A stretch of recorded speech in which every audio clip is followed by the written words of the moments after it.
So I will start by introduce myself a little more. So I'm a neurologist in general. Nowadays I start my disclosure saying I see patients. Why do I start this way? Because neurologists at the same time do research, and sometimes see some exotic people that that don't know exactly what are the problems.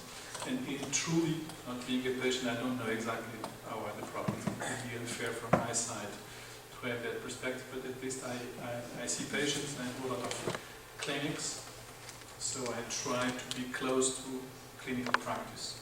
And this is in some way one of my disclosures today, just to inform everybody that I have this experience. And also I'm a professor at the Faculty of Medicine in Lisbon, of Neurology and Clinical Pharmacology. Clinical pharmacology is a medical discipline where we work on developing new drugs. So it's mainly my area of interest is to design the clinical studies to demonstrate that drugs are efficacious and safe, that in some way are able to be beneficial and safe in some way, that the risk of using the drugs is at least the minimum we can get. I'm also involved in the movement disorder society, so that's why in some way we have crossed in our roads in the past. And Joseph asked me to discuss informally, and again I would like that this would be a very informal discussion about how physicians think when we decide again which treatment we choose. And it's interesting because it's something that we do almost automatically, but again there is a pathway of thinking, and only we are obliged in some way to prepare this type of presentations. We try to filter what's our mechanism of decision, and in some way that's what I will try to share with you. Feel free to interact, raise your hands. The Portuguese don't raise hands, they just ask. We speak over the other. You are much more polite. So you raise your hands. Do whatever you think it's the best way. But again, don't hesitate to ask. So the subject is really again medication issues. If I would change the title, I would say again, let me confess the way I think and the way in some way I support my decisions when I have to choose to choose one treatment or another treatment. Again, this is a first slide. It seems a very busy slide, but it's mainly to share that again, as physicians, let me just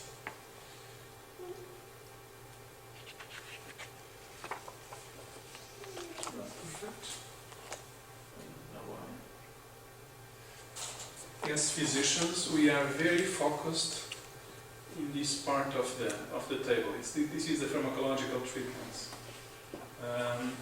This is the way we are trained. And again, that's why we have a pharmacology class. Even we have one of our disciplines. It's pharmacology, but it's a wrong name because it's not pharmacology. It's treatment. Again, treatment includes everything. Pharmacological treatments, but non-pharmacological. And again, physicians, when they think on non-pharmacological, they are very primed to start thinking on surgery. But there are many other things: physical therapy, nutrition, psychosocial interventions, occupational therapy, speech therapy, and others. Have you ever treated Parkinson's without drugs at all, just with therapy? Yes. Again, we will discuss if it's mandatory to start a drug the moment we make a diagnosis, for instance. And again, just to answer quickly, it's not mandatory for the moment, because we have no drug that stops disease to progress. If one day we have that drug, we have already some signs, and I will share those signs. There are also some signs that suggest that treating better symptomatically at an early stage may be beneficial. This means even if we don't have that drug that we are looking for, if we treat better at an early stage, it may have a long-term benefit. So again, I would say, if we want to be scientifically correct, I would say there is no need to start today. But there are already some data suggesting that there may be some benefits to start early. So it's still a balance. But again, this is complex, and this includes again Pharmacological intervention in one side, surgical and non-pharmacological, non-surgical in another side. The second thing that I would like to share is that it's complex to treat Parkinson. It's much. Again, my colleagues from the general practitioner will not like to hear what I will say. Again, it's easier to treat, hypertension.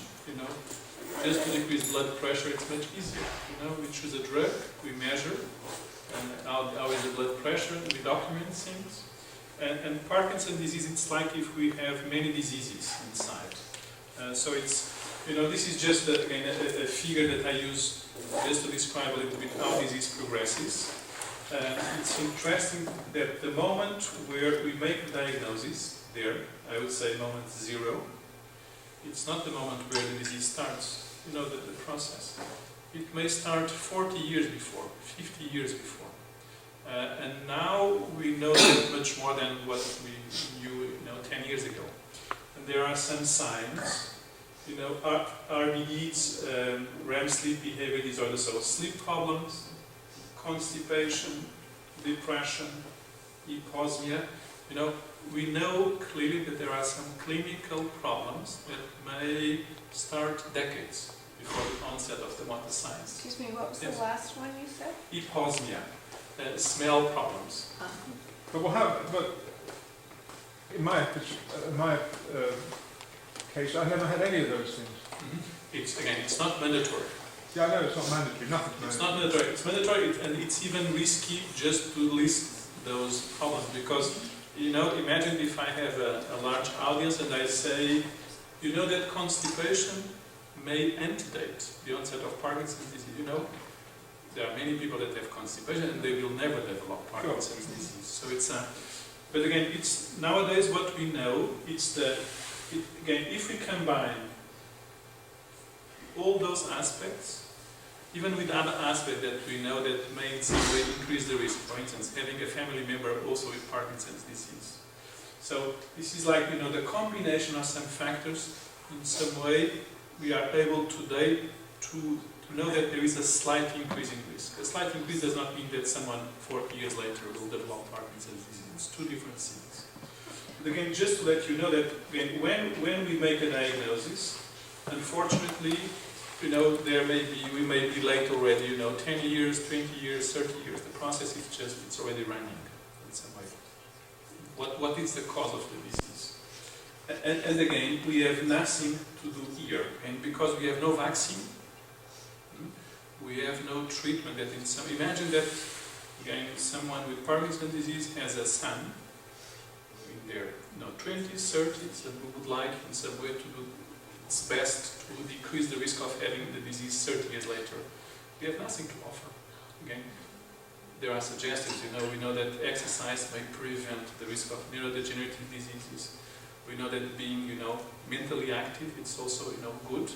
But this is not just the solution. Again, it's no 100% certainty. So in practical terms, the clinical process starts there when someone has tremor or has some problem that comes to the doctor and there is a diagnosis. And then disease, there is a progression. In general, it's interesting because the disease is very asymmetrical. And we all know that. There is, again, when it starts with tremor, there is one side that, we have more tremor. And we don't know why. Even so, again, there's simple questions. Why there is one part of our brain that it's more affected than the other side, that it's so close, it's so close. It's in the same brain, but it's a characteristic of the disease, it's the asymmetry. So in general we have unilateral signs. After we have bilateral signs, that's what we call the honeymoon period, where in some way, again, it's easy, whatever the drug we choose in general, it's efficacious, so it improves symptoms. What does the 4 to 6 years on the left-hand side signify? Again, this is the period in general where we are more close to have these symptoms. Those symptoms, it's again 5, 6, 7 years before the onset of tremor. In general, tremor is what brings patients to the doctor. Right. When I'm saying that we have patients, for instance, with sleep problems that started 40 years, this is the exception. What it's common, it's we have that period of around 5 years where, smell problems, constipation start. So we have, unilateral, bilateral signs. Then we have what we call motor complications. It's what you know already. It's on, off. When after some period of taking levodopa, cinemadopa, the effect tends to deteriorate. So it's what we call motor complications, and dyskinesia, the abnormal movements. And then, after some period, now we tend to call this stage late stage. So, again, for those of you that are already trained to read some information about Parkinson's disease, this is what we call early stage, this is the advanced stage, and this is the late stage.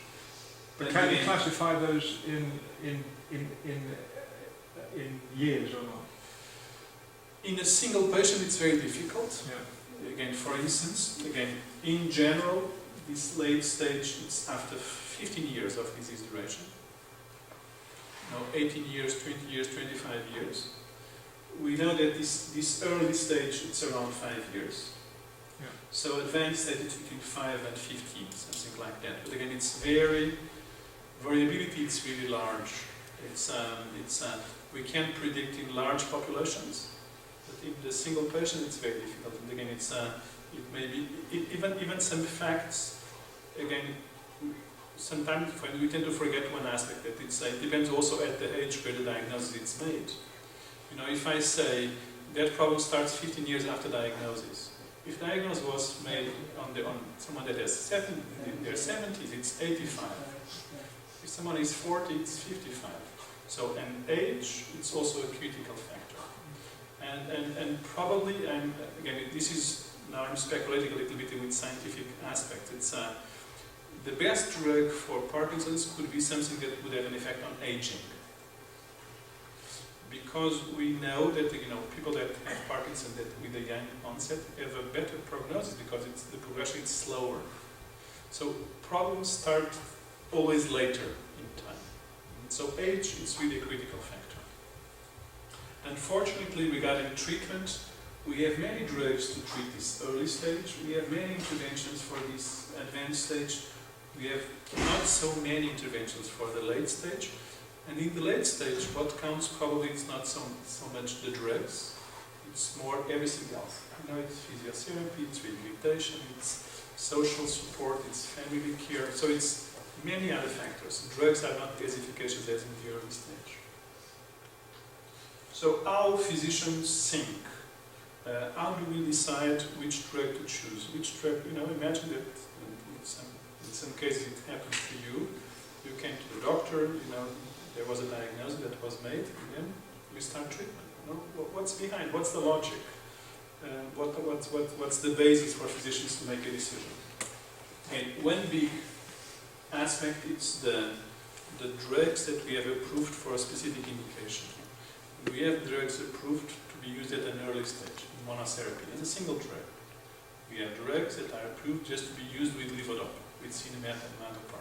So it's the way the drugs were licensed, so it's like an authorization for physicians to use that compound, of course counts. And counts even more in Europe because Europe has a different system regarding the Canada and the US, even more US, because again, in Europe we have a reimbursement system, so physicians are in some way limited. Patients can only accede to the drugs if they are reimbursed, if not they would need to pay the full cost. And in some way this limits physicians in their options. And so there are factors that are not just scientific or just pharmacological aspect that in some way limit the access to the drug. And reimbursement systems may be one factor. So this is one fact. So for which type of treatment the drug is approved.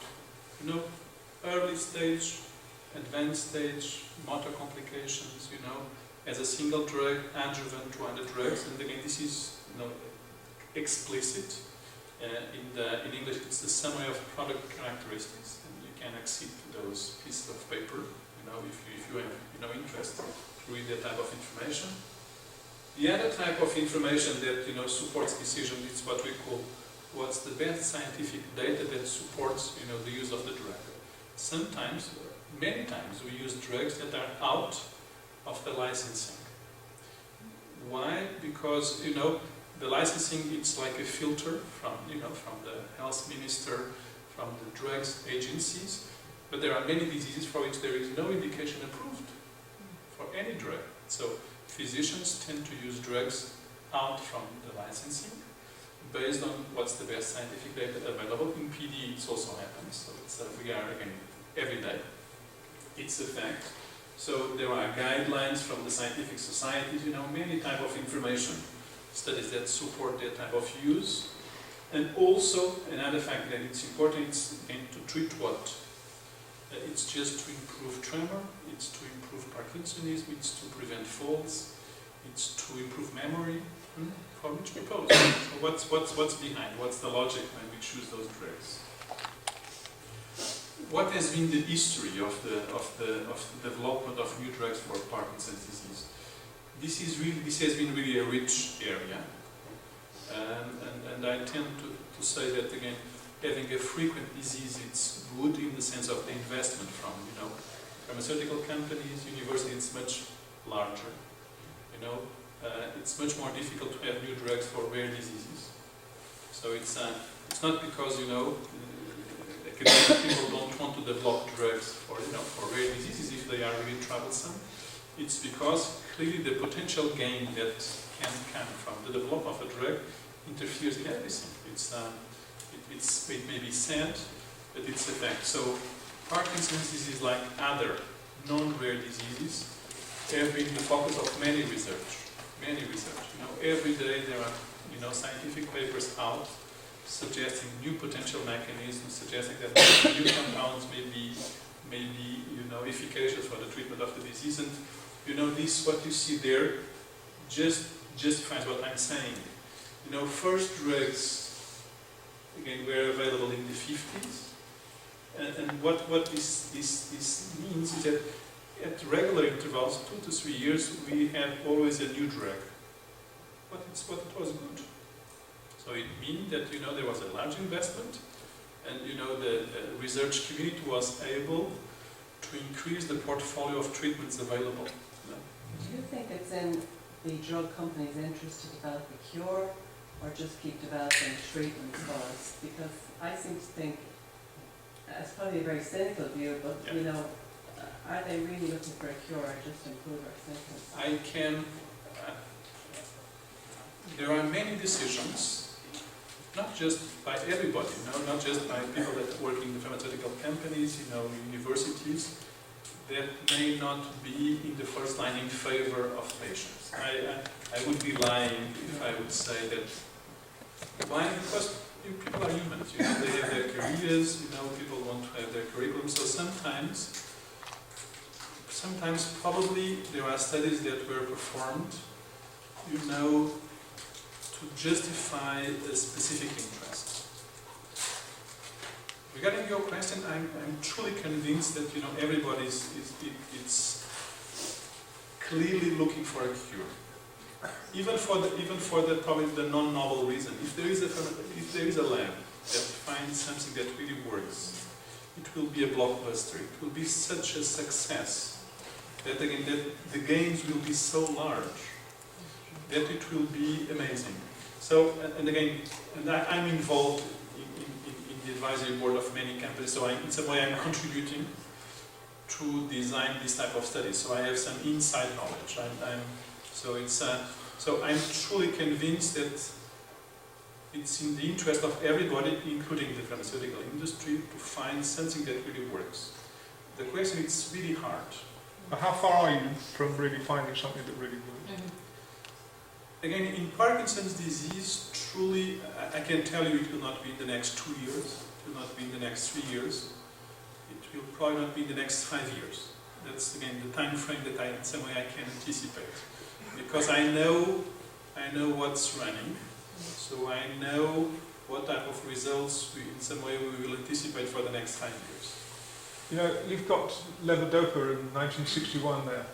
It just seems to me that levodopa or levodopa-associated medicines are really the most effective treatment. It's amazing, but again, there are some paradoxes in all things we are doing. It's one of the paradoxes. It's increasing again. Clearly, the portfolio again, the armamentarium of drugs has increased a lot. And when we compare Parkinson, for instance, with other degenerative diseases like Alzheimer's, okay, it has nothing to do. Again, we have so many really good drugs that really treat the disease, and others don't have. So it's. Don't you think levodopa is one of the most? And levodopa is still the most potent and safe and well-tolerated drug for the treatment of Parkinson's disease, no doubt. After we are commemorating 50 years. Yeah, but that's the same drug that you've been using since 1961. True. So that's one paradox. It's amazing how one of the oldest ones, it's still the most potent, the one that generates more benefits, and one of the best tolerated. It's amazing. And it's also amazing that some of the new potential, medicine that will be available in the market will be variations of levodopa. So new levodopa formulations. So that means that there is really no novel research. Now, there is novel research. There is a lot of novel research, but it's more difficult than probably we expected, 10 years ago, 20 years ago. And this applies to all brain diseases. So it's a difficult field. My word of hope is, in other fields, from one day to the other, there were amazing discoveries. It's so again, it's a difficult route, no doubt. Are we close meaning 3 to 5 years? Probably not in this time frame. But again, when I look around, there are new pharmacological developments in other diseases where, from one day to the other, we moved from having chronic diseases to cure. For instance, hepatitis. Yeah, but you're talking about diseases which are single disease. You also say on another side that Parkinson's is individual totally. So everybody's got a different complaint with Parkinson's. But if we are able to interfere really with the cause, then it does not matter. Because then, the moment you are able to really act on the problem at the brain level, then all other aspects, it's a consequence. The problem is, because we are just treating symptoms, we are treating, the what's visible. But it's been thought, surely there must have been somebody who's found something which indicates They found in Belgium that it was about energy. Again, we hope. Again, when you say there is, what I can tell you is there is a huge investment, even for the reason that this is not a non-rare disease. So any lab that finds something will be a success. But again, I have to confess that we are in a critical moment, because if you look typically, you see new drugs each 2-3 years, but then after 2006,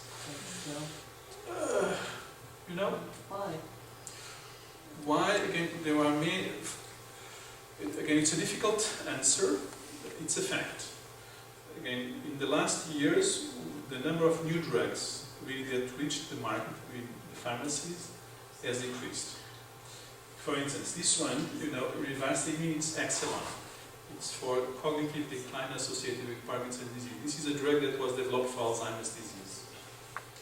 Cefinamide has just been approved in December 2014 by the European Drug Agency. Will be available in some European countries, probably in Germany. I think it's already available, but again in the next months. It's an adjuvant. It's cefinamide. It's like selagiline, rosagiline. It will be adjuvant to other drugs. So it's another arm, to be used. Not a revolutionary drug, but again another option in terms of treatment. Again, for instance, it was just approved in the US. Droxidopa. It's not for Parkinson's disease. This is for orthostatic hypotension. In neurological diseases in general. But again, this is not a new drug. But again, the fact that it was approved in some way will increase investment. And there is another drug just approved in Japan. So again, in some way we are in a corner. And I'm always saying we need bright brains to come and help us in doing research, because the way we are developing drugs probably will need to change in the next years. We need to be much more quick, much more efficient. We need to think slightly different. But again, this is a personal opinion of mine. There is, I don't really agree with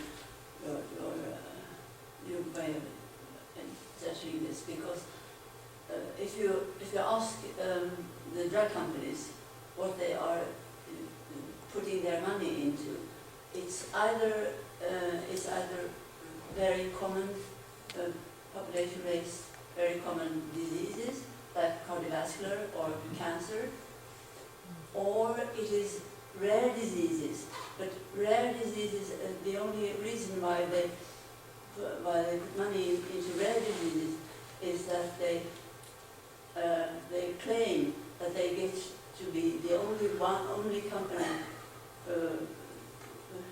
developing a new drug for a rare disease, and then they will be alone on the market, and they can it's in part. decide about the prices. It's in part. Again, if you tell me that neurodegenerative diseases, CNS diseases, are not the most attractive diseases when we compare it with oncology, cardiovascular disease, you are right.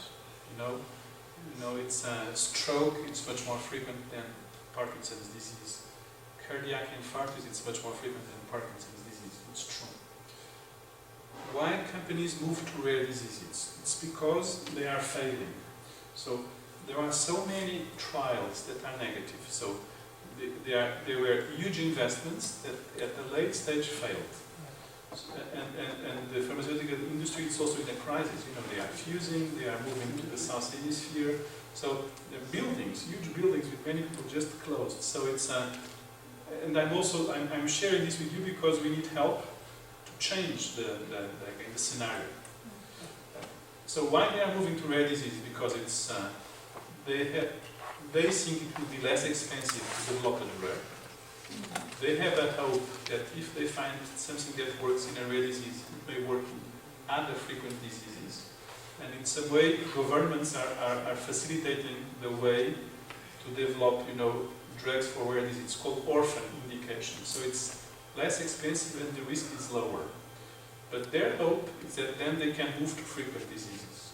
So it's a change in strategy because in the last years there are many failures.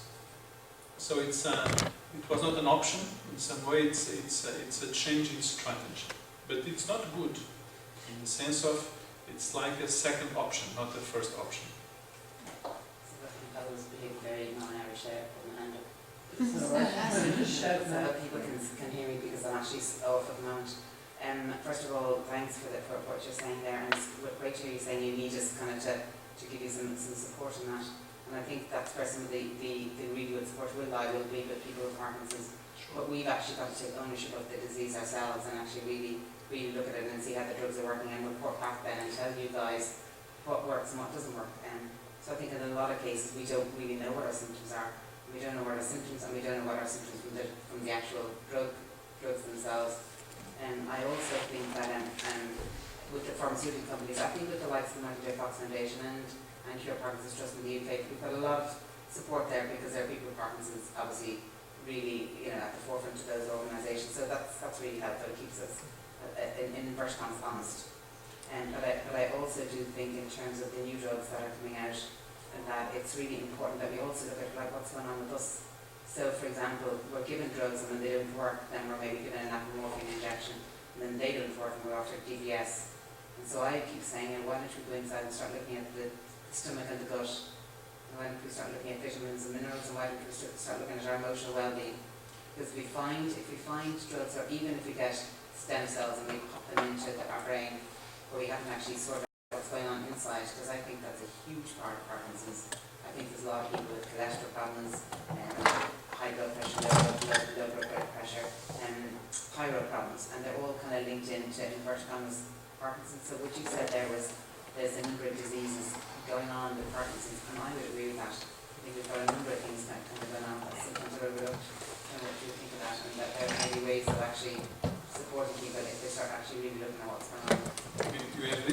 lot of options, possibilities, and some of them are no one that has any doubt that are extremely efficacious. DBS, deep brain stimulation, okay, it changed completely the way we are treating patients.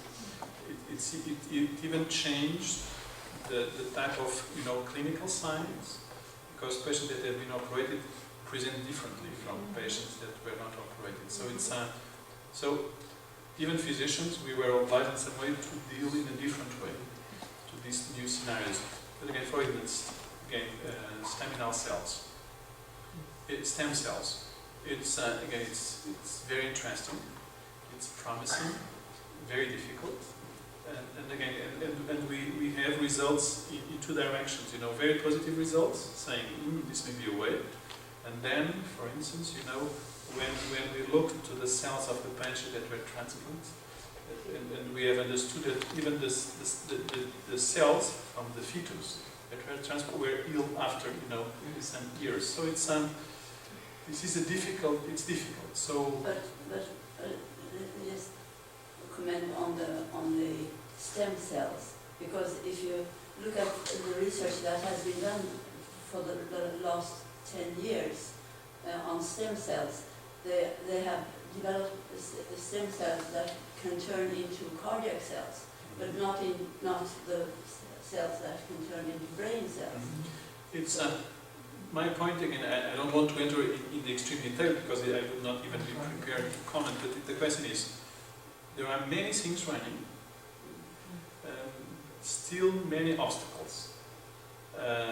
But again, when we look around, there were cases where suddenly, some bright scientists, some bright physicians, just brought the right, piece of the puzzle that was missing.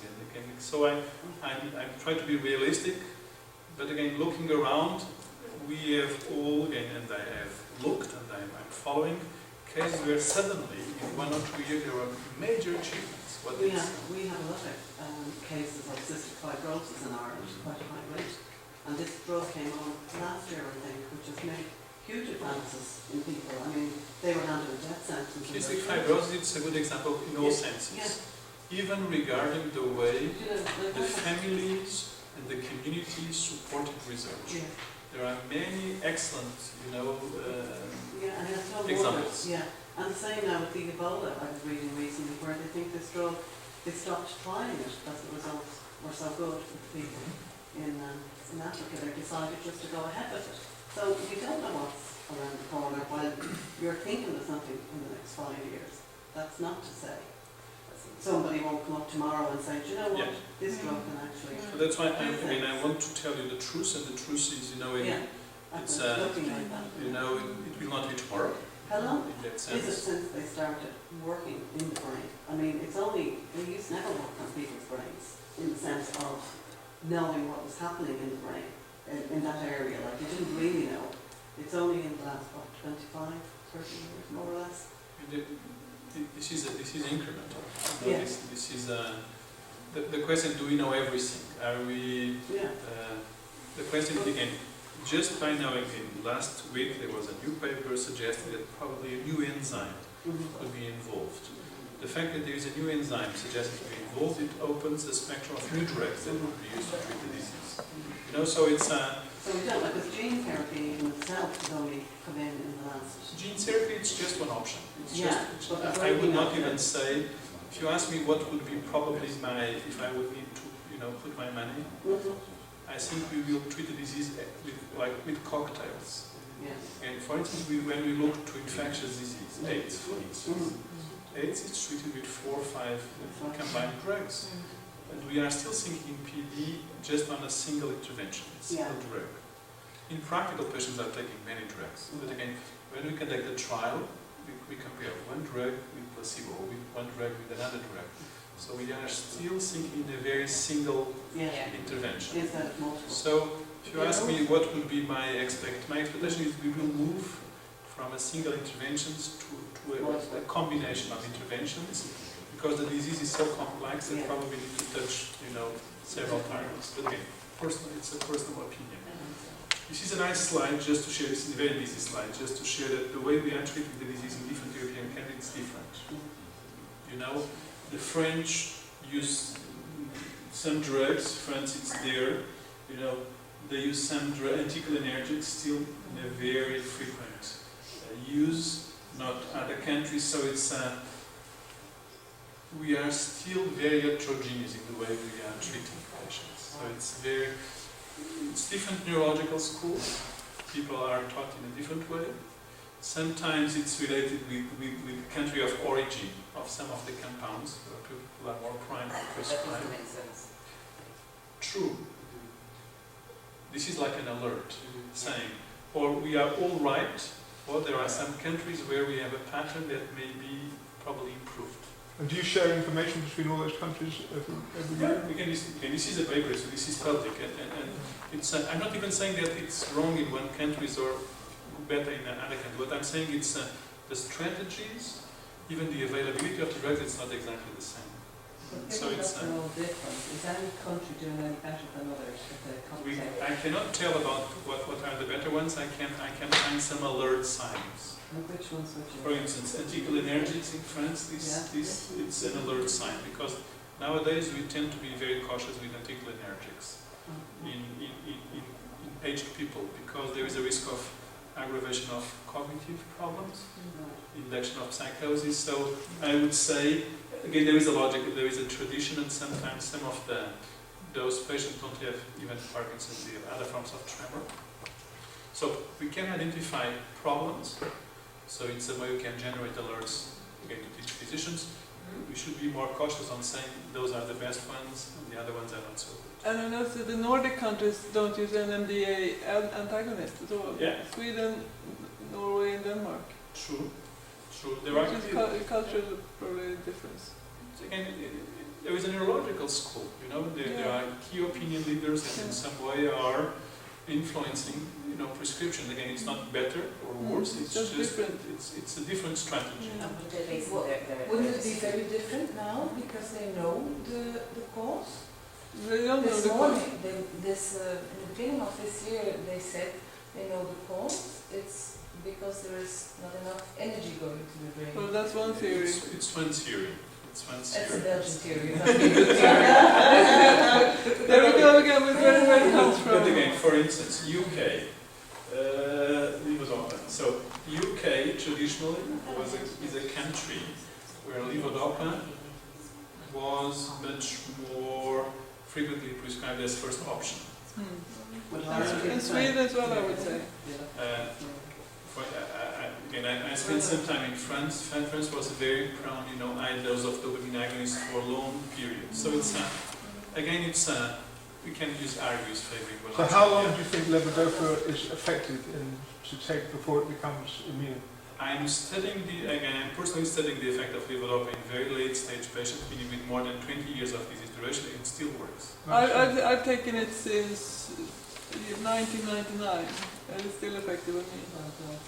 It still works. So it's the magnitude of the effect. Very is low not- dose. I love those. But it works. Yeah. And one of our doubts was that physicians tend to decrease the dose of all anti-Parkinson drugs with time. The question is, it's because it's less efficacious, or it's because of the risk of inducing adverse events. And clearly it induces adverse events at a late stage, but it's still efficacious. So we should still try to push up probably levodopa even at a later stage. Yeah, but you're talking about a drug that's been around since '61.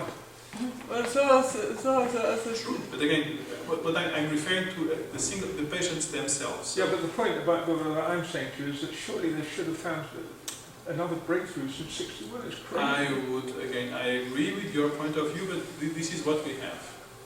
I also want to say something about dyskinesis, because I've had them and I've been able to get rid of them, so it's not sort of one-way street either. Again, we have strategies, of course, to deal with dyskinesia. So again, just to share some slides, you know, just to see some of the names. So, prevention of clinical progression. This would be what we would like to have.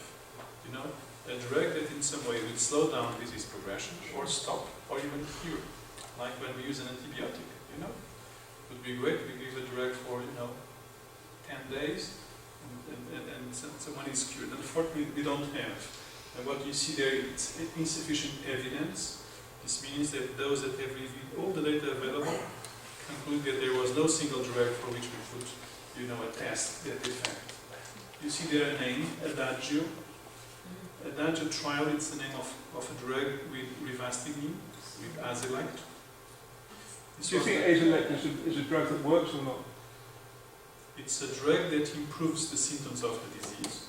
We know that. That's for sure. It's the drug that it's clear. It's, no one questions that effect. And it does not have the same magnitude effect as levodopa, but clearly it improves Parkinsonism. It reduces off time. So clearly, Adagio was the largest trial where we have tried to demonstrate that there was really a neuroprotective effect, so an effect on delaying disease progression. It will be difficult to replicate because it was really a large one, including many patients. There were two doses that were studied, 2 milligrams and 1 milligram. 1 milligram is the marketed dose. The 2 milligrams dose failed, so the trial was negative for the 2 milligrams, and it was positive for the 1 milligram. And after all, FDA, the drug agency for US, did not recognize this disease-modifying effect. But this is probably the drug for which we have closest results.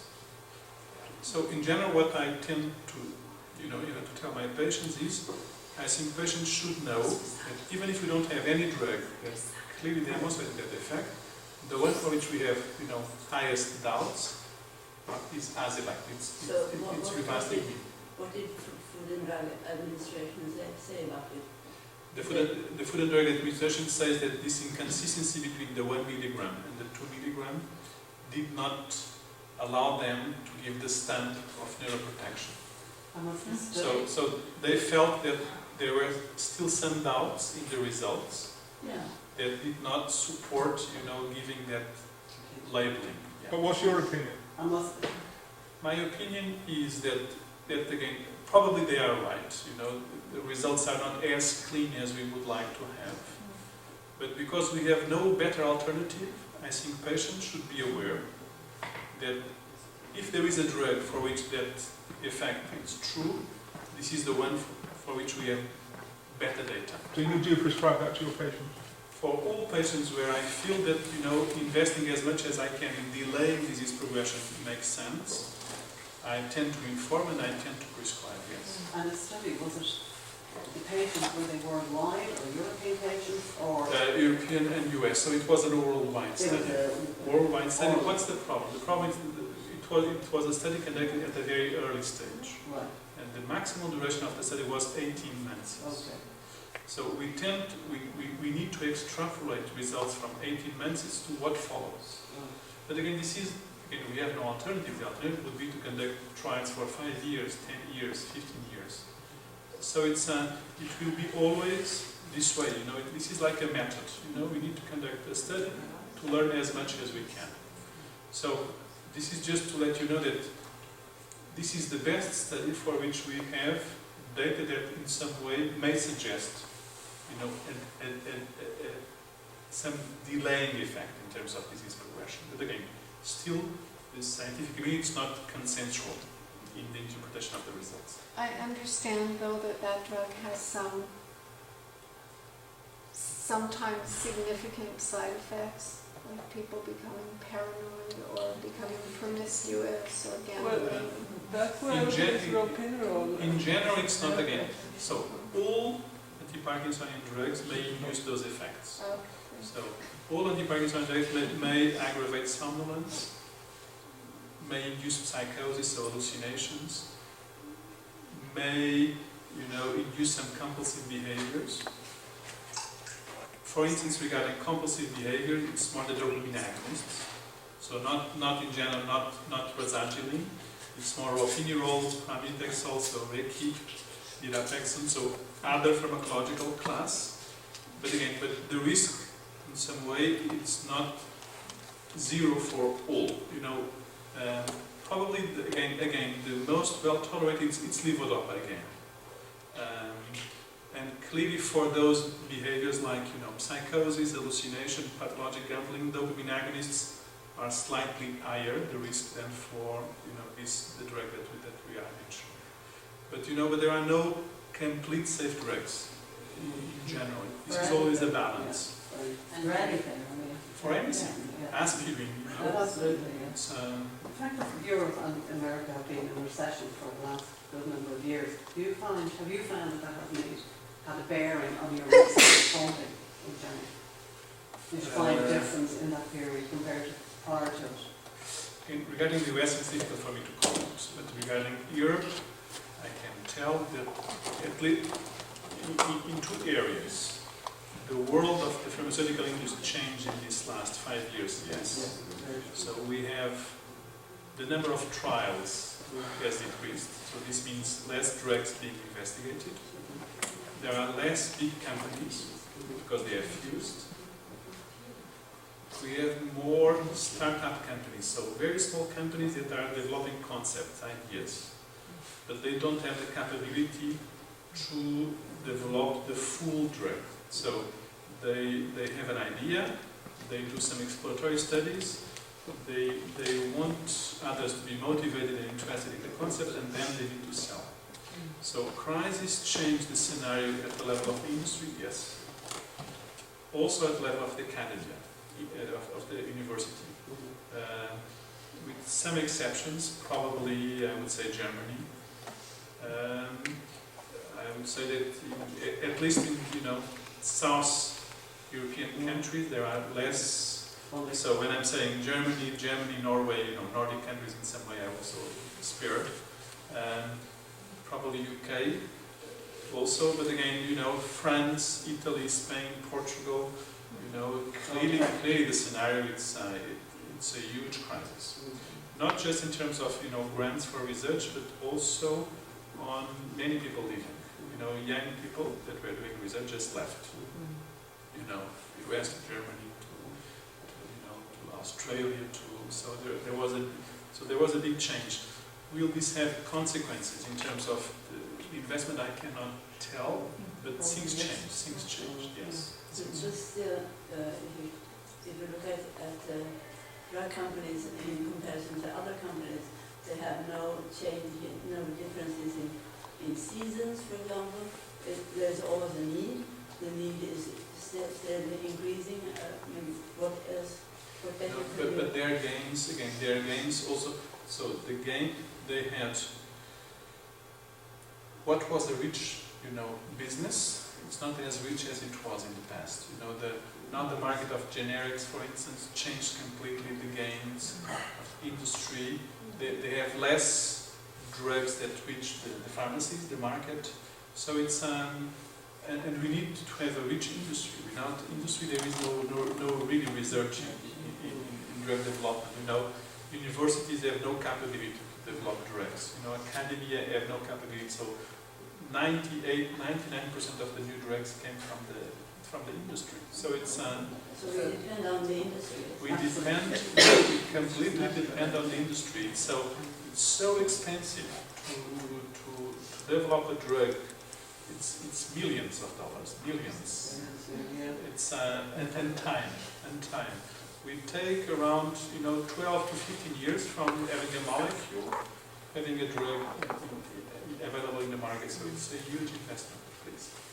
Could you talk a bit about the evidence supporting the good effect of not delaying treatment with cinematic? Because I think that many, not necessarily people in this room, but many of my patients are, they hear a lot about the side effects of cinematic and why they shouldn't take it, but there is new evidence that talks about the benefits of taking cinematic in the long term. It's two things. When it's is cinematic toxic in some way. It was a common comment even for patients that were more literate and went to the now to the net and to the literature, and there were many notes saying that the moment you start Cinemat, you are more close to develop dyskinesia, on-off fluctuations. Following that thought, there were studies comparing dopamine agonists with levodopa, and in fact, if we start the treatment with the dopamine agonists, meaning ropinirole, pramipexole, we delay the onset of dyskinesia. Do you really think that's true? Let me finish. Let me finish. We delay the onset of dyskinesia and we delay the onset of motor fluctuations. But we delay in the first 5 years of disease. And we delay the onset of non-troublesome dyskinesia, so normal movements that are really non-troublesome for patients. What happens so? It's true, but probably it's not relevant for the health status of the patients, because all patients, after, some months, years, will need to start levodopa. Yeah. It's almost mandatory for all patients. The moment you start levodopa, that protective effect disappears. So when it counts, so after the first 5 years, it's completely irrelevant if you start levodopa early or later. So how science changed. So clearly nowadays, what's a consensual comment, it's levodopa should not be avoided. There is no logic to delay the onset of levodopa, because again, we delay something, but again, that it's not troublesome at an early stage. When it counts, it's the same. And in some way, we are losing the benefit of having a better benefit at an early stage by using levodopa. So in some way, today, clearly, that fear of starting levodopa makes no sense.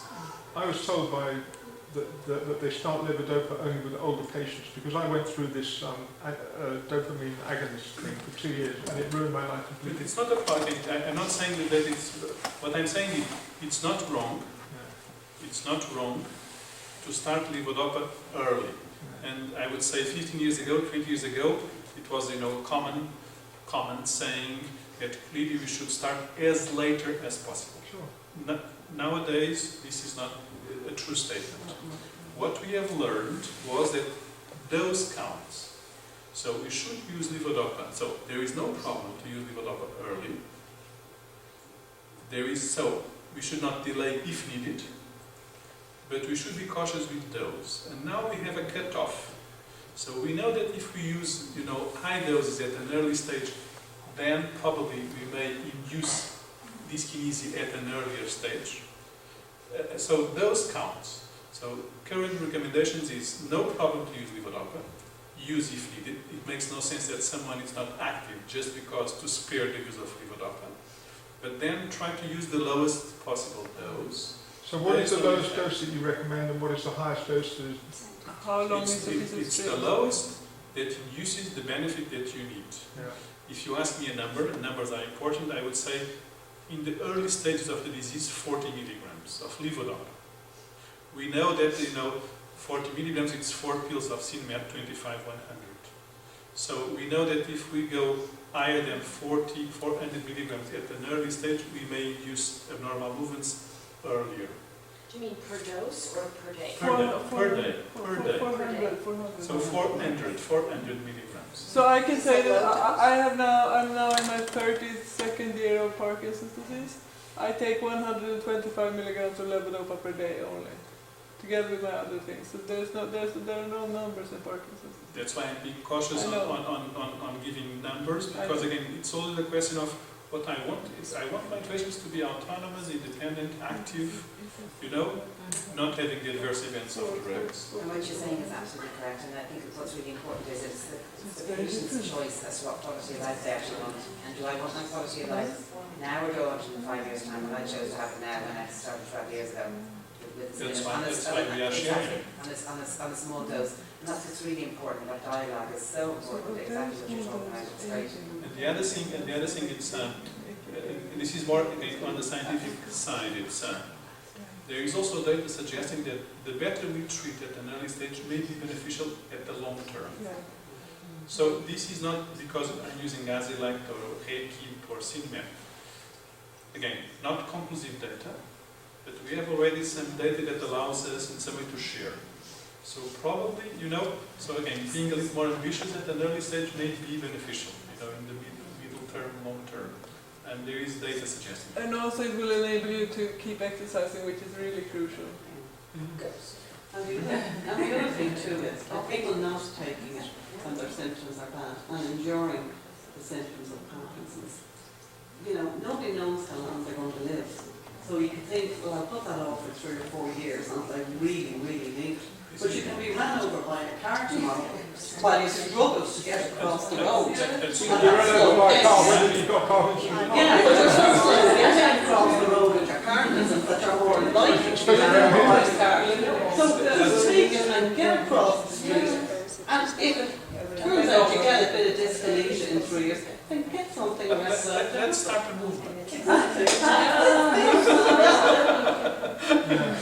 Okay, just to finalize. Can I ask you Sure. Do you know about any improvements if people take orthomolecular therapy, the right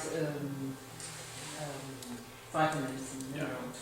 Because I've read about so many, but when you talk about that with doctors, So- they tend to not. It's always, again, I'm in a difficult position here, because if I start saying, in scientific terms, there is nothing suggesting that it works, I become too pessimistic, I will start being negative.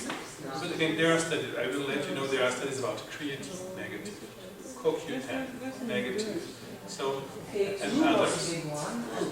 Huge, so, there were huge studies. They're probably, again, does it make sense, again, when there is a doubt and it's safe, we should do those studies, and some of the studies are really conclusive, so there is no effect at all. So, regarding specifically your question, there is no data suggesting, being beneficial or not being beneficial. But again, we need to be cautious on commenting that, because if we say even that there is an expectation, again, immediately, because it's something that we can exceed, again we start people looking for and generating false expectation. It's also unfair. It's because there are many good things that people can do. Exercise, they can be mentally active. So there are already many interventions for which there is supportive data suggesting the benefits. So let's invest on those things where we have already data.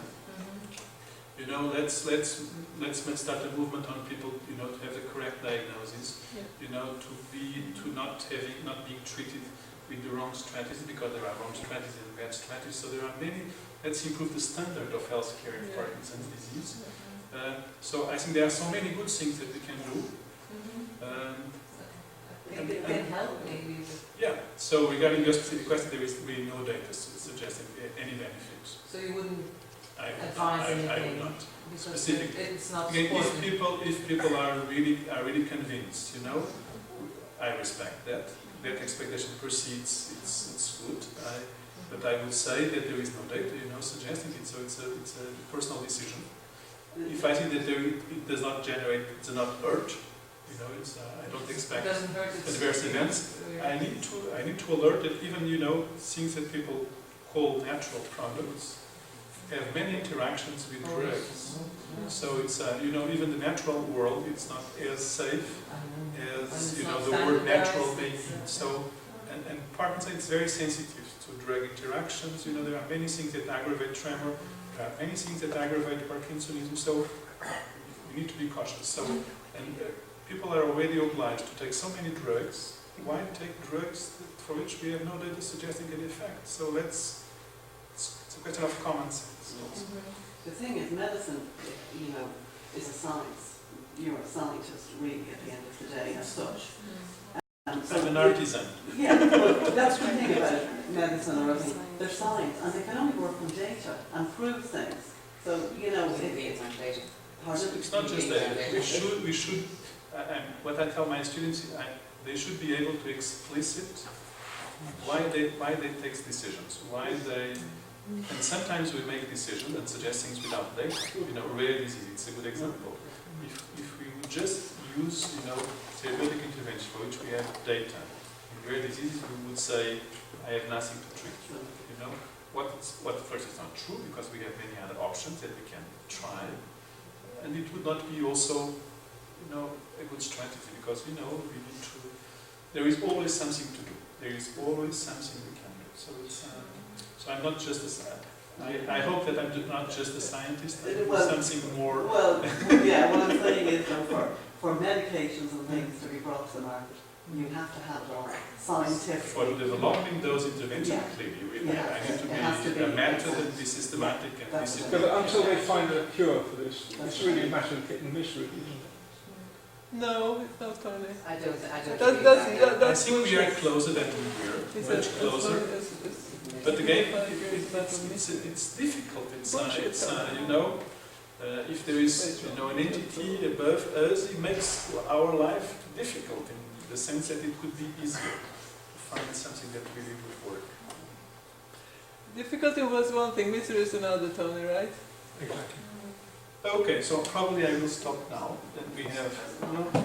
I will just scroll 2 or 3 slides just to let you know.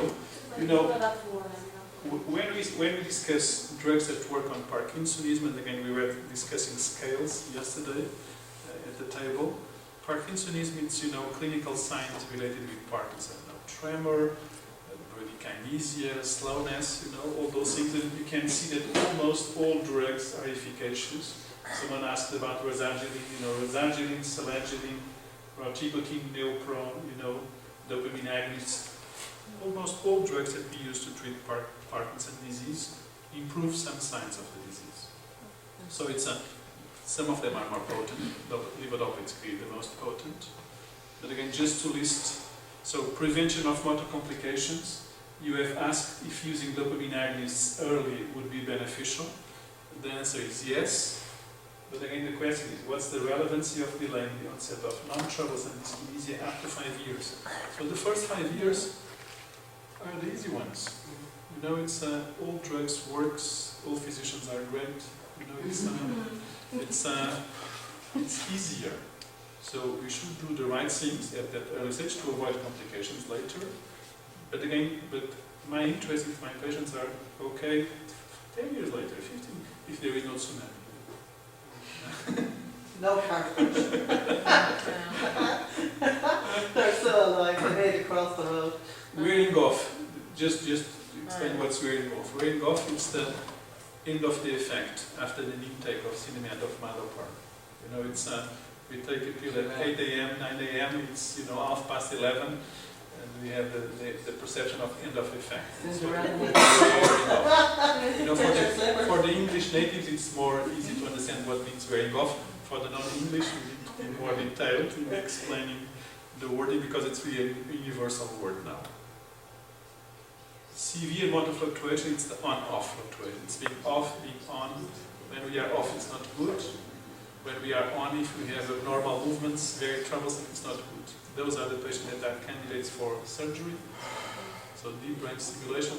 Those are the candidates for duodopa, so levodopa gel that is infused directly in the gut. And those are also candidates for alcoholism.